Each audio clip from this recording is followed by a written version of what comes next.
לא, לכי אחורה. לא! מטומטם! בואו אני אסביר לכם מה הכי סטייל. קודם כל, אתם יוצאים אנשים הכי באים בעולם. כי זה מטבעי שלכם. אחר כך, אתם הולכים לחברים הכי יחיד באים שלכם. ומוצאים שם עפוד מגן. אחר כך, אתם הולכים ברחוב ואתם מוצאים את זה. אתם מעתקים את זה חזק חזק ליד, שתכף נצא לכם אדם ויהיה לכם נמק. אחר כך אתם מוצאים סקייט קטן וחנון כזה.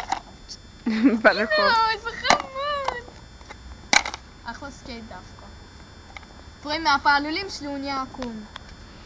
ושבור. תראו איך אני רוכבת, תראו. רגע.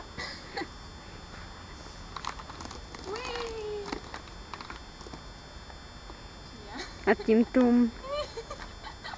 לא, אני קופצת, תראו. אל תנסו את זה בבית.